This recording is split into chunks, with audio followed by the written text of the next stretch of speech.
नमस्कार, आप देख रहे हैं पब्लिक पावर। आज हमारे साथ कुलदीप कुमार बौद्ध, जो कि बुंदेलखंड दलित अधिकार मंच BDM के संस्थापक भी हैं और ये संस्था चला रहे हैं। इसके तहत इन्होंने जो लोगों के लिए ये लड़ाई लड़ रहे हैं, जो दलित वर्ग है, शेड्यूल कास्ट है, बहुजन समाज है और भी जो व्यक्ति हैं, सबके लिए ये इस मंच से लड़ाई लड़ते हैं और एनालिसिस भी करते हैं। बजट का जो बजट पेश होता है वो उत्तर प्रदेश का बजट एनालिसिस करते हैं। तो आइए इनसे बात करते हैं। योगी जी की भारतीय जनता पार्टी इस बारे में क्या कहना चाहिए, जो कोरोना काल में किस तरीके की योजनाएं इन्होंने दी, जनता तक पहुंच पाई या नहीं पहुंच पाई? देखिए, मेरा नाम कुलदीप कुमार बौद्ध है और जैसे आपने बताया, बुंदेलखंड दलित अधिकार मंच के साथ मैं काम करता हूं। एक ऐसा संगठन है जो युवाओं के साथ, युवाओं के द्वारा एक संवैधानिक मूल्यों पे काम करता है। बेसिकली इस समय जो माहौल चल रहा है, इस समय पूरे देश में जो कोरोना जैसी भयंकर महामारी आई, तो कोरोना के समय में हमारी टीम ने ग्रास रूट पे, क्योंकि जिस तरीके का दौर पिछले हम लोगों ने 6 महीने में देखा है, जैसे ही लॉकडाउन लगा था उसके बाद से लेकर के अब तक, तो जो आप सवाल कर रहे हैं कि सरकार ने किस तरीके की स्कीम लिया है, उसके बारे में आपको बताना चाहेंगे कि जैसे ही लॉकडाउन अनाउंसमेंट हुआ था, हमारी टीम और हम सब लोग घरों में कैद थे, तो ये सोच रहे थे कि अभी ऐसे में हम क्या कर सकते हैं, क्योंकि जितने भी हम बुंदेलखंड में काम करते तो बुंदेलखंड के बहुत सारे मजदूर पलायन करके जाते हैं। तो जब लॉकडाउन का एक पीरियड बढ़ा तो बहुत सारे मजदूर पलायन से वापस अपने घरों की तरफ लौट रहे थे। वो पूरा हालात सबने देखा है, मीडिया और आप सब लोगों ने बहुत सारे केसेस उठाए हैं। लोग पैदल पैदल आए हैं, गर्भवती महिलाएं आई हैं, बहुत सारे लोग रास्ते में मर गए हैं। इस तरीके का एक माहौल था जो शायद दुनिया में किसी ने इस तरीके के दिन नहीं देखे। और उससे सबसे ज़्यादा प्रभावित अगर कोई हो रहा है तो वो सबसे वंचित तबके पे खड़े हुए लोग, जिसमें खासतौर से दलित, वंचित, आदिवासी, OBC और महिलाएं हैं। और उसमें भी अगर आप दलितों में भी देखेंगे तो मैनुअल स्कैवेंजर जैसी महिलाएं जो आज भी मानव मल ढोने का काम करके अपनी ज़िंदगी को काटती हैं। तो हमारी टीम ने एक कोशिश किया कि क्या कर सकते हैं इस कोरोना लॉकडाउन में। तो हमने इस ज़िले के 50 गांव में जहां हमारी पहुंच थी, हमारे वॉलंटियर्स थे, हमने उनके साथ एक मीटिंग्स जूम कॉल अटेंड किया और हमने व्हाट्सएप ग्रुप बनाया, क्योंकि कोविड था, हम जा नहीं सकते थे, उनके साथ बातचीत नहीं कर सकते थे। तो उस जिसका हम लोगों ने कोविड रिलीफ एडवोकेसी एक ग्रुप बनाया और उसके साथ बातचीत करना शुरू किया कि गांव में कितने लोग आ रहे हैं, क्या चैलेंजेस आ रहे हैं। बहुत सारे लोगों को लोग गांव में नहीं धंसने दे रहे थे कि ये तो कोरोना से आए हैं, बाहर से आए हैं।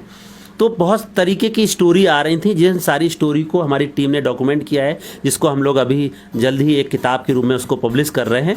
और हमने 10 स्कीम, जो बहुत टॉप 10 स्कीम थी जिसका आपने बातचीत किया है, हमने उन स्कीम्स को देखा और सरकार ने, केंद्र सरकार और राज्य सरकार ने बहुत सारे गवर्नमेंट ऑर्डर्स जारी किए। उन सारे ऑर्डर्स की प्रतियां हम लोगों ने निकाली। हमने 2 तरीके की चीज़ें, एक बुकलेट बनाई। एक बुकलेट थी जिसमें सारे गवर्नमेंट्स के ऑर्डर थे, सारे जितने कोविड से संबंधित क्या रिलीफ देना है, कैसे मदद पहुंचाना है, वो थी।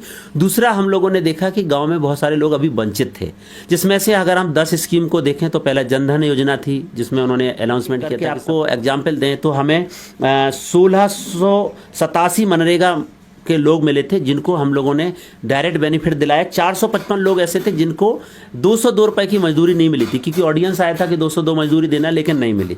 उनका एविडेंस कलेक्ट किया। 820 लोग थे जिनके पास जॉब कार्ड ही नहीं था, वो जॉब कार्ड के लिए आवेदन तैयार किए।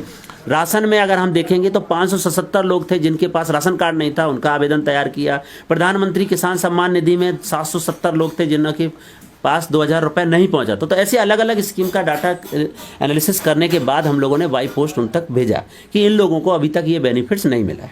अच्छा, कुछ लोगों का ये कहना रहता है कि जैसे हम वोट यहाँ देते हैं, हम गुजरात क्यों जाएं, लेकिन उनकी मजबूरियाँ बन जाती हैं कि हमें गुजरात जाना ही जाना है भाई, कुछ रोजगार नहीं। तो इसके बारे में आपने जो एनालिसिस किया तो क्या मिला आपको?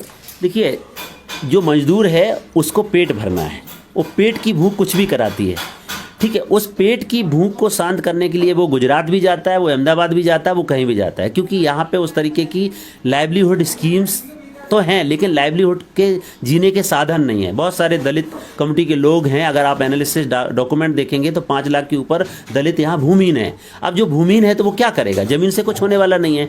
सरकार की स्कीम्स अगर आप देखेंगे, बुंदेलखंड एरिया सूखा पड़ता है, पिछले साल भी सूखा पड़ा। सूखा का मुआवजा किसको मिलता है आप जानते हैं? जिसको कुलदीप जी ये बताइए, बहुत से लोग हैं, बहुत से लोग चल रहे हैं कोई नौकरी के लिए, आप एक समाज की लड़ाई लड़ रहे हैं, तो कब से ये लगन लगी आपको कि हम समाज की लड़ाई लड़ना है?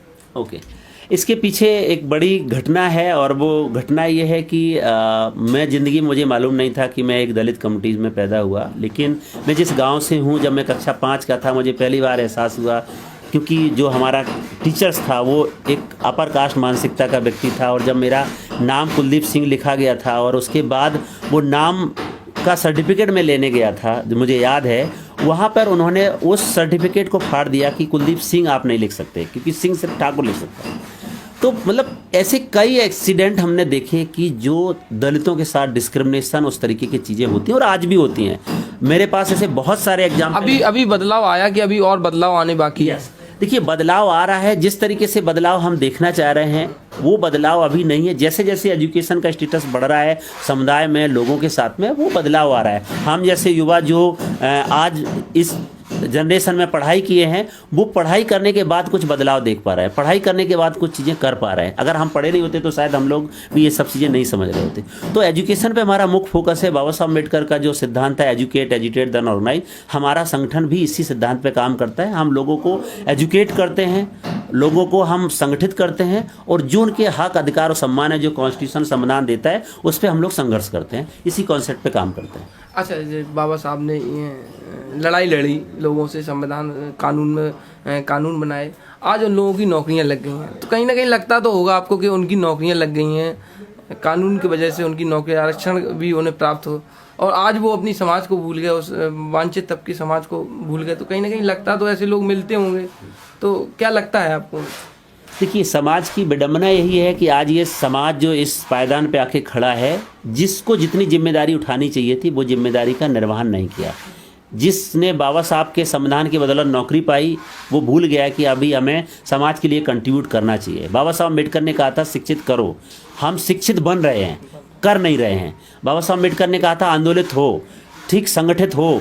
तो संगठित होने के लिए हम क्या कर रहे हैं? हम छोटे छोटे संगठन जरूर बना रहे हैं, लेकिन जब एक मूवमेंट्स की बात आती है, जब राइट्स की बात आती है, तो शायद हम, दलित आंदोलन की एक बड़ी खूबी यही है कि हम टुकड़ों में ज़्यादा बढ़ जाते हैं, एक कलेक्टिव मूवमेंट नहीं हो पाता है जो समाज को जाके प्रभावित करता है। बताया था कि अपने लोगों के लिए एक बच्चों के लिए लाइब्रेरी बनाए, उसी प्रकार से आपने एक ये मॉडल तैयार किया है।